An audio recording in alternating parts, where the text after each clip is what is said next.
옥목서와 성결기 예레미야 9장입니다. 오늘도 함께 말씀을 함께 읽으면서 주님의 귀한 은혜를 나누기를 원합니다. 예레미야 9장 함께 읽겠습니다. 예레미야 9장입니다.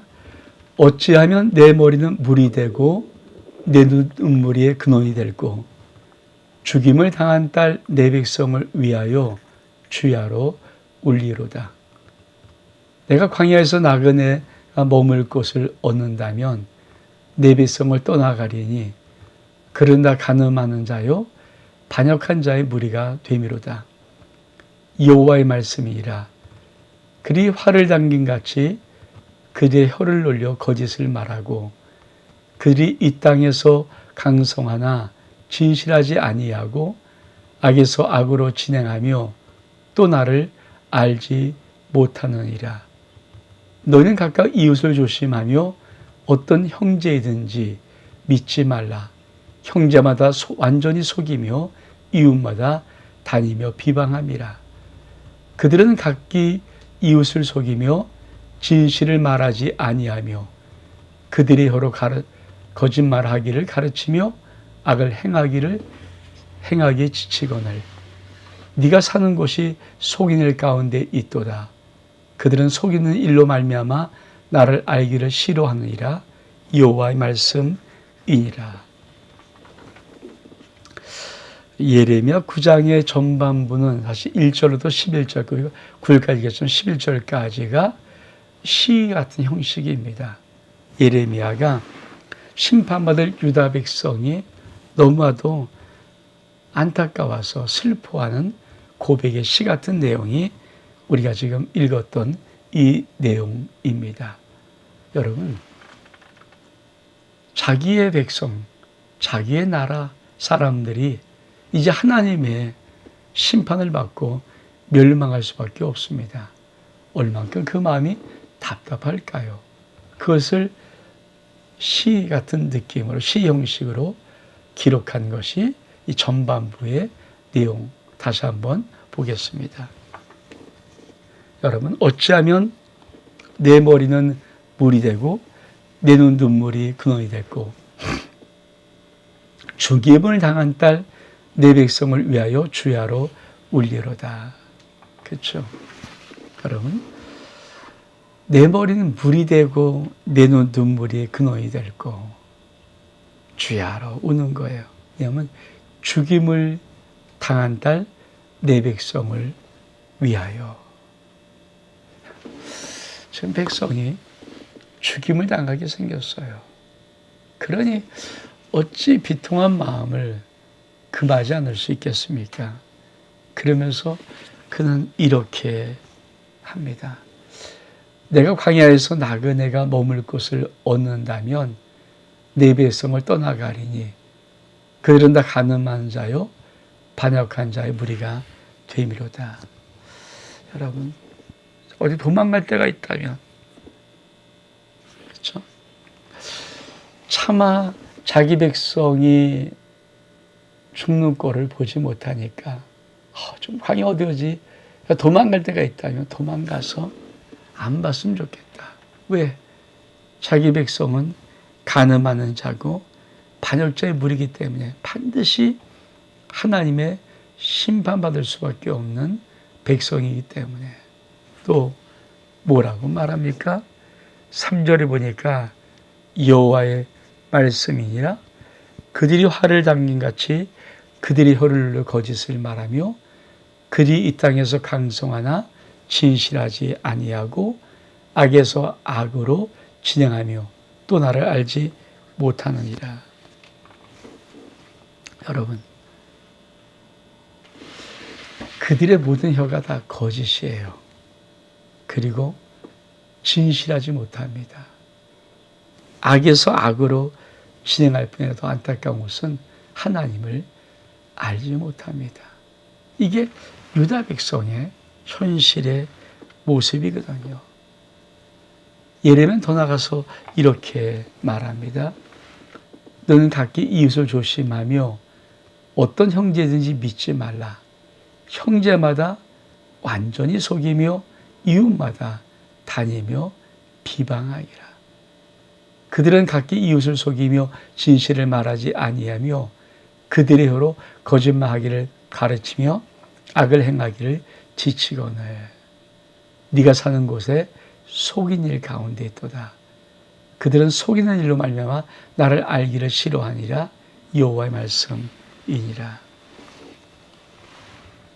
이 정도 타락한 백성, 이 정도 타락한 사회는 마땅히 심판받아야 되죠. 그러면서 뭐라고 말합니까? 그러므로 만군의 여호와께서 이와 같이 말씀하시되 보라 내가 내 딸 백성을 어떻게 처치할꼬 그들을 녹이고 연단하리라. 그들의 혀는 죽이는 화살이라 거짓을 말하며 입으로는 그 이웃의 평화를 말하나 마음으로는 해를 꾸미도다. 내가 이 일대로 말미암아 그들에게 벌하지 아니하겠으며 내 마음이 이런 나라에 보복하지 않겠느냐. 여호와의 말씀이니라. 여러분 가만히 한번 보면 그렇죠? 만군의 여호와가 이같이 말하노라. 자, 내가 내 백성을 어떻게 처치할꼬 그들을 녹이고 연단하리라. 여러분 이렇게 죄악으로 물든 완전히 하나님에서 떠난 의와 공의가 사라지는 이런 이 백성 하나님이 어떻게 해야 마땅합니까? 그렇죠. 하나님이 녹이고 연단하겠다는 것입니다. 그러면서 뭐라고 말합니까? 그들의 혀는 죽이는 화살이라. 거짓을 말하고 입으로는 평화를 말하지 마음으로는 해를 꾸미는다. 내가 어떻게 이런 나라를 벌하지 않겠으며 내 마음이 이런 날에 보복하지 않겠느냐. 그렇습니다. 하나님이 심판하실 수밖에 없는 나라. 그게 지금 예레미야가 바라본 자기 민족 현실의 모습이에요. 그래서 슬프고 울면서 고백하는 안타까움의 슬퍼함의 시가 바로 이 말씀들입니다. 그러면서 이렇게 말합니다. 내가 산들을 위하여 울며 부르짖으며 광야 목장을 위하여 슬퍼하나니 이는 그것들이 불에 탔으므로 지난 자가 없으며 거기 가축 소리가 들리지 아니하며 공중의 새도 짐승도 다 도망하여 없어졌습니다. 내가 예루살렘을 무더기로 만들며 식량이 굴리 되게 하겠고 유다 성읍들을 황폐하게 하여 주민이 없게 하리라. 뭐라고 말씀하십니까? 심판, 하나님의 심판. 그렇죠. 하나님이 드디어 심판하신다는 거예요. 여러분, 어떻게 심판하십니까? 하나님은 다 불태워버리고, 다 황폐하게 만들고, 다 없애버린다는 겁니다. 이 하나님의 심판, 어떻게 할 것인가? 12절은 이렇게 말합니다. 지혜가 있어서 이를 깨달을 만한 자가 누구며 여호와의 입의 말씀을 받아서 선포할 자가 누구인고 이 땅이 어찌하여 멸망하여 광야같이 불타서 지나간 자가 없게 되었느냐. 여호와께서 말씀하시되 이는 그들이 내가 그들의 앞에 세운 나의 율법을 버리고 내 몫을 순종하지 아니하며 그대로 행하지 아니하고 그 마음의 완악함을 따라 그 조상들이 자기에게 가르친 바알들을 따랐습니다. 그러므로 만군의 여호와가 이스라엘 하나님께서 이와 같이 말씀하시니라. 보라, 내가 그들 곧 이 백성에게 쑥을 먹이며 독한 물을 마시게 하고 그들과 그리 조상이 알지 못하던 여러 나라 가운데로 그들을 흩어버리고 진멸되기까지 그 뒤로 칼을 보내리라 하셨느니라. 여러분 참 그죠? 하나님이 심판하시는 거. 어떻게 심판하십니까? 여러분 이 땅이 어째서 멸망의 광야같이 불타치는 자가 없게 되었는가? 여러분 멸망하여 광야 같은 자가 되어버리는 것. 왜 그렇다고 말씀하십니까? 이렇게 말씀하십니다. 하나님이 내가 그들에게 세운 나의 율법을 버리고 내 목소리를 순종하지 아니하고 그대로 행하지 아니했다. 결국은 가장 하나님 백성이 하나님의 자녀들이 하나님부터 징계와 심판받는 딱 이유는 한 가지입니다. 하나님의 말씀 율례를 버려버리는 거예요. 그러면서 더 나가서 그들이 어떻게 합니까? 이 말씀, 마음의 완악함을 따라 그 조상들이 자기에게 가르친 바알들을 따랐다. 그러니까 두 가지죠. 하나님 말씀을 버리기 시작하면 그 다음에 어떤 결과가 바로 이어지냐면 우상을 숭배하는 거예요. 왜? 마음이 완악해지기 때문에. 다시 한번 볼까요? 자, 하나님 말씀, 내가 그들에게 세운 나의 율법을 버렸습니다. 내 목소리를 순종하지 않고 그를 행하지 아니합니다. 그러니 마음이 완악해져요. 그래서 바알들을 따르는 거예요. 그러니까 이 단계를 정확히 그러니까 우리가 하나님 말씀을 버리기 시작하면 우리의 마음이 강팍 완악해집니다. 악으로 가득 차져요. 그래서 나도 모르게 우상을 숭배하게 돼요. 그러니까 하나님 말씀을 따라가는 것, 그 말씀을 순종하는 것, 그 말씀의 길을 우리가 깨닫는 것, 이게 얼마큼 중요한지 모릅니다. 하나님이 그런 유다 하나님 백성에게 어떻게 하겠습니까? 그렇습니다. 내가 쑥을 먹이고 독한 물을 마시게 하고 그 조상들도 알지 못한 여러 나라 가운데 그들을 흩어버리고 진멸되기까지 그 뒤로 칼을 보내리라 하셨다. 하나님이 단란 심판을 가지고 행하십니다. 그리고 하나님은 그 다음 단락에 뭐라고 말씀하신가? 사랑과 정의와 공의를 행하신 여호와 만군의 여호와께서 이와 같이 말씀하시되 너는 잘 생각해보고 곡하는 부녀를 불러오며 또 사람을 보니 지혜로운 부녀를 불러오라. 여러분, 요 두 번째 단락은 우리 하나님께서 임박한 심판을 초상집에 상을 당한 초상집에 비유하면서 말을 하는 것입니다. 우리 한번 쭉 읽어볼까요? 18절 보니까 그들로 빨리 와서 우리를 위하여 애곡하여 우리의 눈에서 눈물이 떨어지게 하여 우리 눈꺼풀에서 물이 쏟아지게 하라. 이는 시온에서 통곡한 소리 들리기를 우리가 아주 망하였구나. 우리가 크게 부끄러움을 당하였구나. 우리가 그 땅을 떠난 것은 그들이 우리 거처를 헐었음이로다 하미로다. 부녀들이여 여호와의 말씀을 들으라. 너에게 그의 입의 말씀 받으라. 너희 딸들에게 애곡하게 하고 각기 이웃에게 슬픈 노래를 가르치라. 무릇 사망이 우리 창문을 통해서 넘어 들어오며 우리 궁실에 들어오며 밖에선 자녀들을 거리에선 청년들을 멸절하려 하느니라. 넌 이같이 말하라. 여호와의 말씀에 사람의 시체가 분토같이 들에 떨어질 것이며 추수하는 자같이 자의 뒤에 버려져 거두지 못한 곡식단과 같이 될 것이다. 여러분, 이 17절로부터의 이 단락은 그쵸, 곡하는 부녀, 그쵸, 통곡하는 소리, 애곡, 이런 것을 통해서 뭡니까? 지금 예레미야는 다가올 임박한 그 유다를 향한 심판을 초상집으로 비유해서 말하는 것입니다. 통곡하고 애곡하고 곡하는 부녀를 불러서 울어라. 왜? 너무 슬픈 날이니까. 그러면서 뭐라고 말합니까? 그렇죠? 사망이 창문을 통해서 넘어오고 우리 궁실에 들어오며 밖에서는 자녀들을, 거리에서는 청년들을 멸절하려 하려는구나. 지금 임박한 진노가 왔는데 사망이 들어온다는 거예요. 사망이 들어와서 집으로 들어오고 가정으로 들어오고, 그래서 가정에 있는 자녀들을, 밖에 있는 청년들을 다 멸절하려 하는 것입니다. 그 모습이 어떤 모습일까? 그렇죠? 넌 이와 같이 말하라.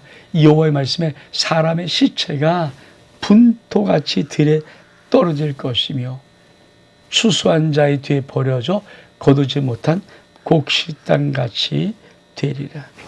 시체가 널브러져 있는 거예요. 그러니까 추수하지 못하고 남겨진 곡식단, 큰 넓어지는 그런 것처럼 널브러지는 그런 모습이 될 것이다. 그럼 이렇게 참 임박한 진노로 인하여서 예레미야가 마음이 슬퍼하고 애가를 부르고, 이렇게 임박한 진노를 추앙죄에 비유하는 이 예레미야에게는, 그럼 이 민족에는 소망이 없을까?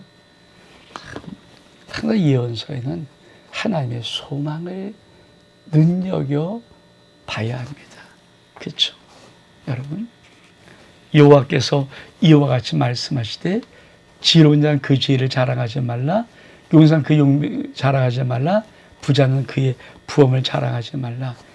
자랑한 자는 이것을 알지 명철하여 나를 아는 것과 나 여호와는 사랑과 정의와 공의를 땅에 행한 줄을 깨닫는 것이라. 나는 이를 기뻐하노라. 여호와의 말씀이니라. 여러분,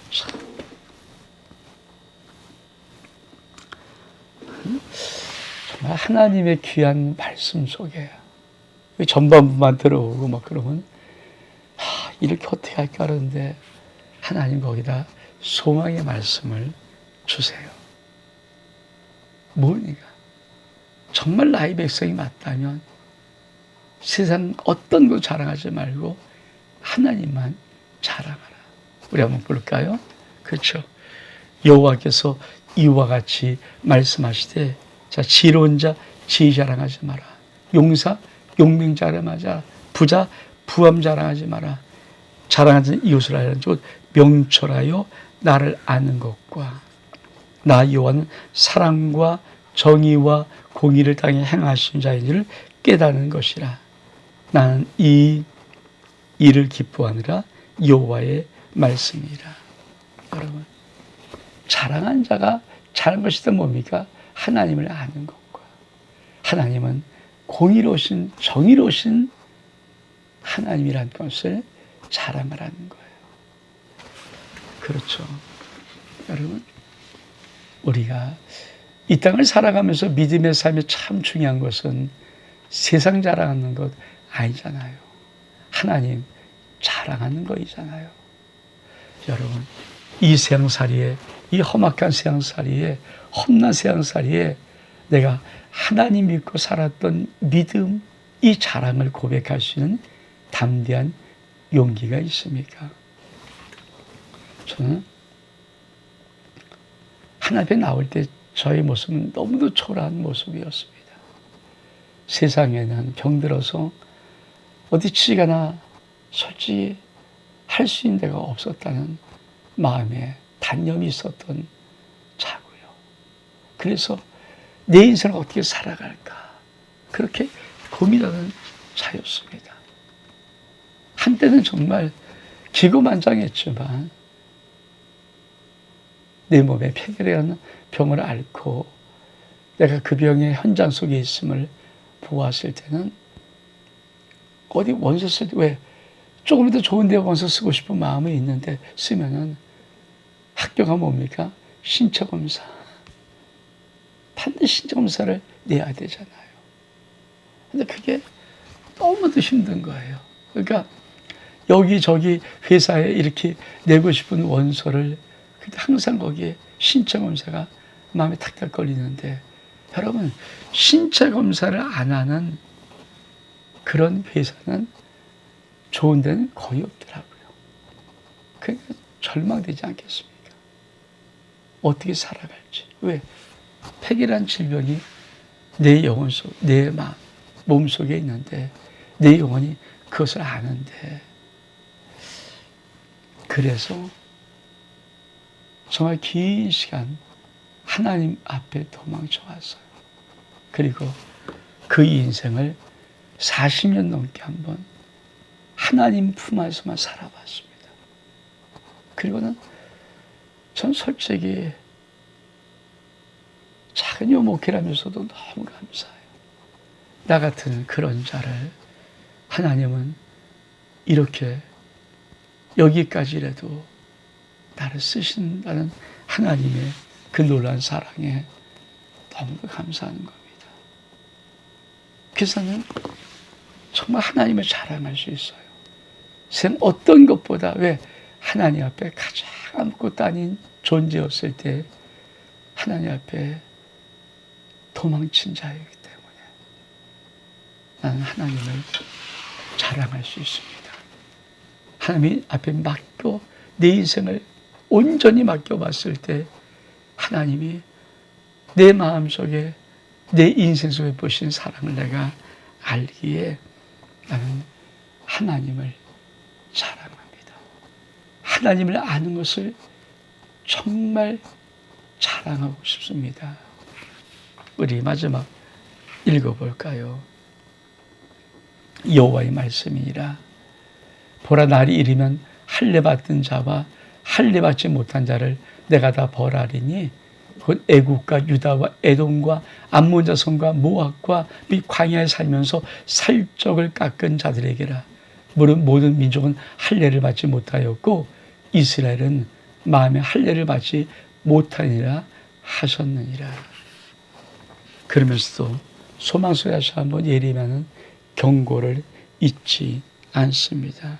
뭐라고 경고합니까? 하나님이 다 벌한다. 다 벌한다. 유다 민족만 아니다. 모든 자, 할례 받고 할례 받지 못한 자를 다 벌한다. 그렇습니다. 예레미야는 눈물의 선지자입니다. 자기 유다 민족의 멸망을 보는 선지자거든요. 그런데 그 예레미야 속에는 하나님의 소망을 간직하고 있습니다. 그리고 이렇게 말하고 싶은 것입니다. 내 백성 이스라엘아, 내 백성 유다야 들어라. 하나님의 소망의 말씀을 들어라. 하나님께만 돌아오면 살 수 있다는 소망. 여러분, 저와 여러분의 모든 인생이 하나님만 자랑하는 아름다운 인생 될 수 있기를 주의 이름으로 축복합니다. 온목사와 성경 읽기 예레미야 9장 여기서 마칩니다. 샬롬.